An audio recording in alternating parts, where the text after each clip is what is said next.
नमस्कार दोस्तों, मेरा नाम है विनीत पाठक। आपका स्वागत है हमारे YouTube चैनल विनीत पाठक सर की पाठशाला में। आज हम नाउन में काइंड से आगे बढ़ेंगे। आज हम नाउन के नंबर, जेंडर, पर्सन और केस के बारे में सीखेंगे। तो चलिए हम शुरू करते हैं नाउन के नंबर के बारे में सीखना।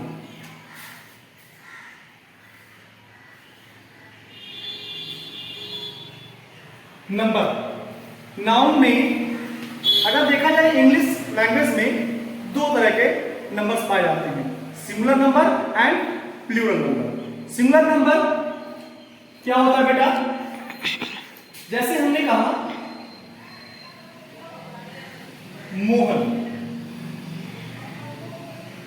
मैन, वुमन, बॉय, गर्ल, ये सब क्या है? सिंगुलर नंबर में लिखे हुए। किसमें लिखे हुए? Singular number. अगर हम इसको हम मैन को मैन कर दें, वुमन को वुमेन कर दें, बॉय को बॉयज कर दें, गर्ल को गर्ल्स कर दें, तो ये क्या हो जाता है? प्लूरल नंबर हो जाता है। सिंगुलर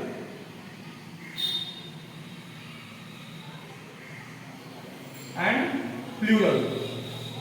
तो यहां से हमें क्या पता चला कि जो नंबर होते हैं वो दो तरह के होते हैं, singular number and plural number. Singular number में किसी एक व्यक्ति, वस्तु अथवा स्थान का बोध होता है, जबकि प्लूरल नंबर में एक से अधिक व्यक्ति, वस्तु अथवा स्थान का बोध होता है।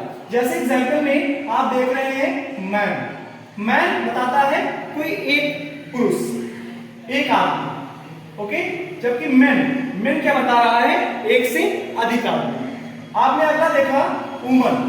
वुमन क्या बता रहा है? कोई एक महिला, कोई एक महिला। जबकि वुमेन क्या बता रहा है? एक से अधिक महिला है। पहला ऑप्शन क्या है? एक से अधिक। इसी प्रकार यहां पर क्या लिखा हुआ है? बॉय। बॉय का सिंगुलर नंबर है। क्यों? क्योंकि ये बता रहा है कि कोई एक लड़का है, कोई एक बॉय है, अर्थात इसलिए सिंगुलर नंबर है। जबकि बॉयज क्या बता रहा है? कि प्लूरल नंबर, यानी कि लड़कों की संख्या एक से अधिक है। इसी प्रकार नेक्स्ट एग्जांपल में आप क्या देख रहे हैं? गर्ल, यानी कि एक लड़की है। गर्ल्स यानी कि एक से अधिक लड़की, यानी कि ये प्लूरल नंबर है। तो इस तरह से आप स्पष्ट अंतर देख पा रहे हैं कि सिंगुलर नंबर और प्लूरल नंबर दो तरह के नंबर इंग्लिश में होते हैं।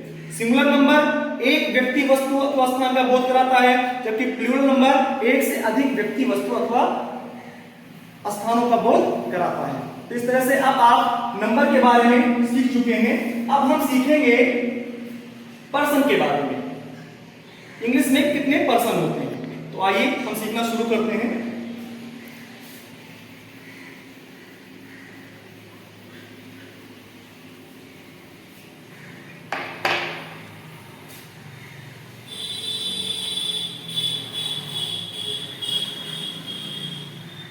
पर्सन, एक्चुअली देखा जाए तो पर्सन जो होता है वो प्रोनाउन का पार्ट होता है।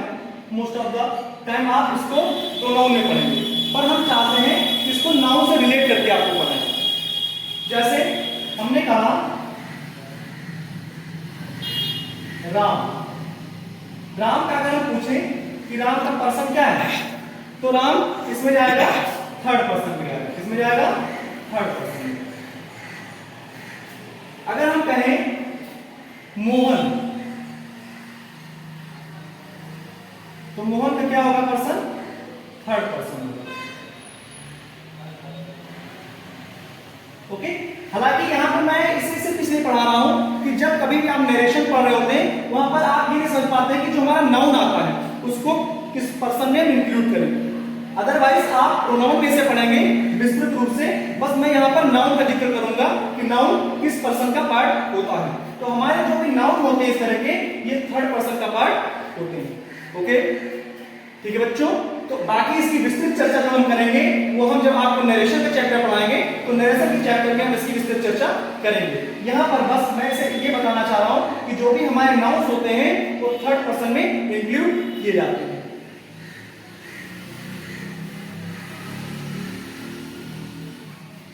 टॉपिक है gender.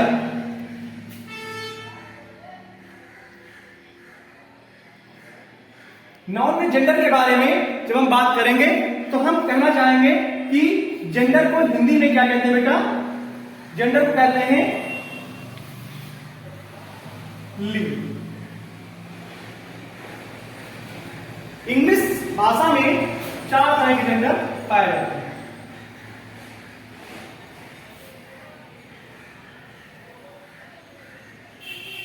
First is masculine gender, second is feminine gender,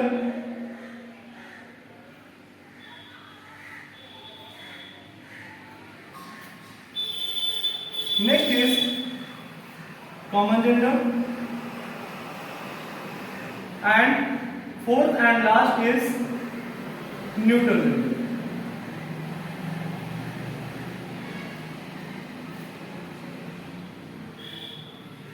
neutral gender, okay. तो ये 4 तरह के इंग्लिश में जेंडर पाए जाते हैं। मैस्कुलाइन में क्या होता है बेटा? जैसे हमने कहा राम, राम क्या बेटा?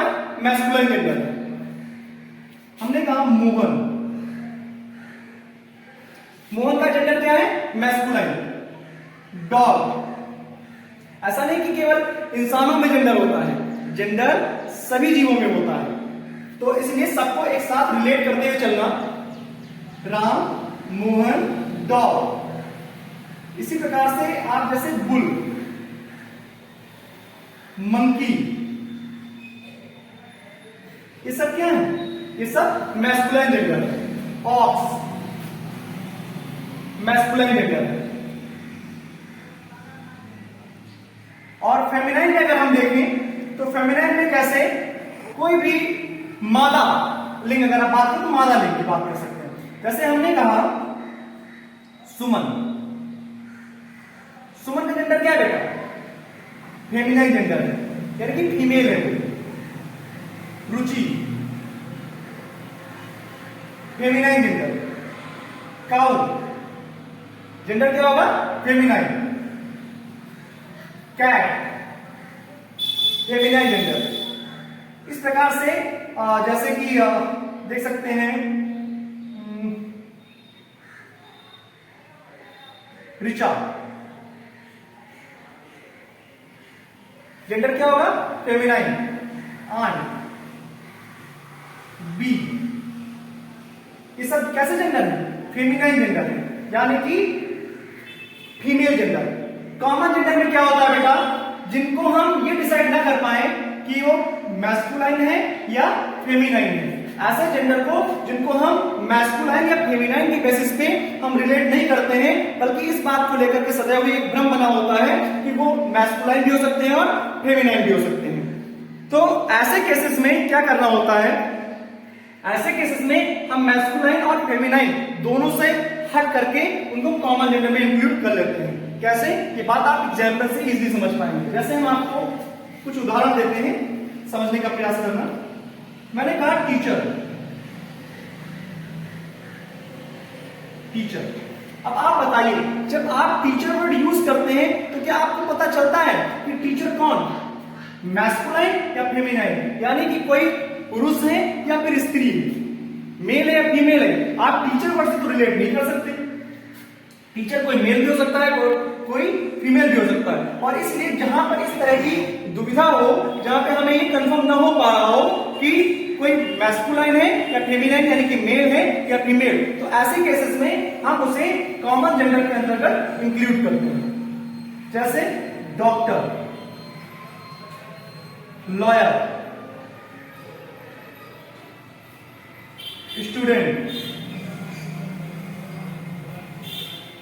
और कॉमन जेंडर। क्योंकि यहां पे आप ये रिलेट नहीं कर पा रहे हैं कि वास्तव में टीचर है तो कौन है, मेल या फीमेल? डॉक्टर है तो कौन, मेल या फीमेल? लॉयर है तो कौन, मेल या फीमेल? स्टूडेंट्स है तो कौन, मेल या फीमेल? आप क्या ये सेपरेटली समझ पा रहे हैं? शायद नहीं। और इसलिए हम इनको कॉमन जेंडर का पार्ट मानते हैं। न्यूट्रल जेंडर की अगर हम बात करें तो न्यूट्रल जेंडर में हम उन्हें शामिल करते हैं जो बेजान वस्तुएं होती हैं। जैसे अगर बेजान वस्तु में आप एग्जाम्पल लेना चाहें तो आप पेन का एग्जाम्पल लीजिए। पेन क्या है? पेन एक नॉन लिविंग थिंग्स है, कोई ऑब्जेक्ट है, कोई वस्तु है, और कोई वस्तु अगर है तो हम उसको न्यूटन जेंडर के अंतर्गत इंक्लूड करते हैं। जैसे पेंसिल, पेंसिल क्या है? Newton gender. बोतल, बोतल क्या है? न्यूटन जेंडर है। Duster, Newton gender. इसके अलावा न्यूटन जेंडर में मोस्टली अगर देखा जाए तो कई बार जो बहुत छोटे कीट होते हैं उनको भी न्यूटन जेंडर का हिस्सा माना जाता है, लेकिन बेसिकली जो न्यूटन जेंडर का हिस्सा होता है वो इस तरह से नॉन लिविंग थिंग्स ही होती है। जैसे fan, bag, are belong to neuter gender, क्योंकि सारी की सारी क्या है? नॉन लिविंग थिंग्स है, राइट। आशा है आपको जेंडर बहुत अच्छे से समझ में आया होगा। अब इससे आगे हम समझेंगे केस के बारे में।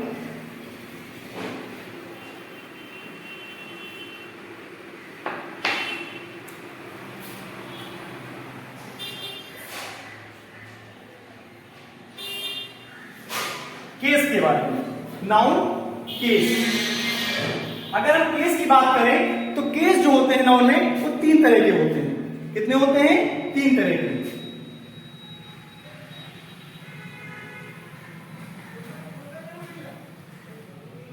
केस 3 तरह के होते हैं। पहला होता है nominative case.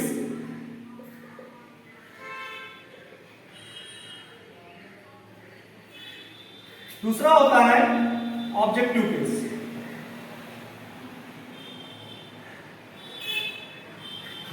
And third is possessive case. Possessive case. तो इस तरह से केस की संख्या क्या होती है? 3। नाउन में 3 केसेस होते हैं। सेंटेंस में यूज के अकॉर्डिंग आप इनको समझ पाएंगे। एग्जाम्पल से मैं बताता हूं। जैसे नॉमिनेटिव केस, इसको हम कहते हैं कर्ता कारक।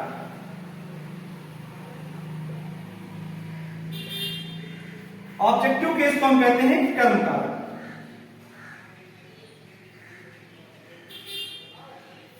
और इसको हम कहते हैं अधिकरण कारक।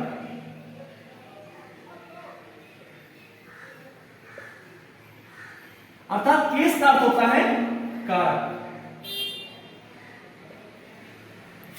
अब आप रिलेट कर पा रहे होंगे हिंदी नियम से कर्ता कारक, अर्थात नॉमिनेटिव केस का जो नाउन होगा वो सब्जेक्ट के स्थान पे आएगा। जैसे Ram is a good boy.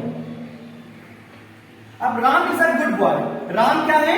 Subject के स्थान पे आया है, इसलिए यहां पे राम का जो केस काउंट किया जाएगा वो नॉमिनेटिव केस काउंट किया जाएगा। नॉमिनेटिव केस को हम एक सब्जेक्टिव के नाम से भी जानते हैं, सब्जेक्टिव केस के नाम से भी जानते हैं। सब्जेक्टिव केस के नाम से भी जानते हैं। तो राम यहां पर चूंकि सेंटेंस में सब्जेक्ट का वर्क कर रहा है, सब्जेक्ट के प्लेस पे आया है, इसलिए राम का केस क्या होगा बेटा? सब्जेक्टिव केस या नॉमिनेटिव केस होगा। नेक्स्ट एग्जांपल देखिए। जैसे he is Ram, he is Ram. यहां पे राम जो है वो ऑब्जेक्ट के स्थान पे आया है। कहां आया है? ऑब्जेक्ट के स्थान पे, इसलिए राम का केस क्या होगा बेटा? ऑब्जेक्टिव केस होगा। क्या होगा? ऑब्जेक्टिव केस, क्योंकि ऑब्जेक्ट के स्थान पे आ रहा है। अगर हम कहें he is Ram's brother, he is Ram's brother, तो राम्स ब्रदर, यहां राम कैसा है? पजेसिव केस में आया है, क्योंकि यहां पे एपॉस्ट्रोफी का सिंबल एपॉस्ट्रोफी एस यूज करके हमने राम का केस क्या कर दिया है? पजेसिव केस बना दिया है। और यहां हमें क्या पता चला है? ही इज राम्स ब्रदर, यानी वह राम का भाई है। यानी राम्स वर्ड हमें क्या बता रहा है कि भाई किसका है? राम का। ओके, यानी पजेशन है, यानी कि राम का उस लड़के पे अधिकार है, उसका भाई है, राम का वह भाई है। अर्थात राम क्या बता रहा है, राम्स बता रहा है कि भाई किसका है, राम का। यानी कि ये पजेसिव केस जो है वो क्या बता रहा है, पांचवा केस क्या बता रहा है कि राम का उस पे अधिकार है। ओके, तो आशा है किस तरह से आप समझ पा रहे होंगे। मैं दो एक एग्जाम्पल आपको और देकर समझाता हूं। जैसे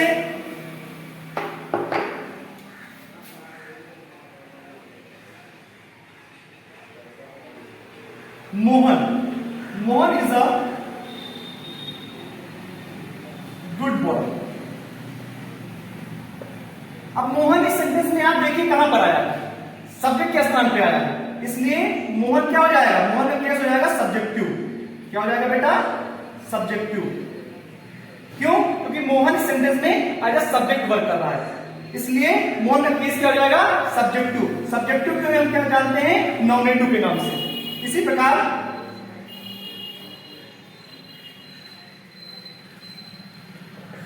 ही इज मोहन, इस सेंटेंस को आप नोटिस कीजिए।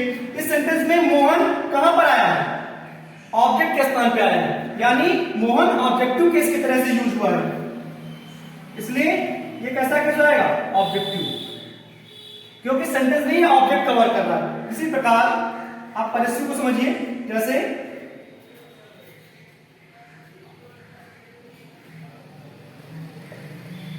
दिस इज मोहन्स हाउस, अर्थात यह मोहन का घर है। घर किसका है, मोहन का, मोहन। तो ये क्या गया, आपका पांचवा केस आ गया। इससे ये पता चलता है कि ये मोहन क्या है, पजेसिव केस में यूज हुआ है। घर किसका है, मोहन का, यानी कि मोहन का पजेशन है उसमें। क्या बेटा, मोहन का पजेशन है, तो मोहन यहाँ पे पजेसिव केस में यूज हुआ है। तो इस तरह से आप लोगों ने नाउन के बारे में नंबर, पर्सन, जेंडर और केस पढ़े। आशा है कि आपको बहुत अच्छे से समझ में आ गया होगा। इसके अलावा मेरे और भी वीडियोस क्रमशः आते जाएंगे, आपको कंप्लीट पार्ट्स ऑफ स्पीच और उसके बाद शेष ग्रामर का पार्ट पढ़ने को मिलेगा। आप लगातार मेरे वीडियोस को देखने के लिए सब्सक्राइब करना बिल्कुल ना भूलिए। आप चैनल को अभी सब्सक्राइब करिए, ताकि अगले वीडियोस जो मैं आपको देता जाऊंगा वो आपको बिना प्रयास YouTube पे दिख जाए। इसलिए आप बेल आइकन भी दबाइए और लगातार हमसे जुड़े रहिए, ताकि मैं आपको इंग्लिश अच्छे से पढ़ा सकूं। मैं सेकंड पेपर के बाद मैं एकेडमिक लेवल पे आपको फर्स्ट पेपर भी पढ़ाऊंगा। इसके अलावा मेरे वीडियोस आपको मैथ, साइंस सब में 6 to 12 इजिली मिल जाएंगे फ्री ऑफ कॉस्ट। तो अभी आप चैनल को सब्सक्राइब करिए। Thank you so much.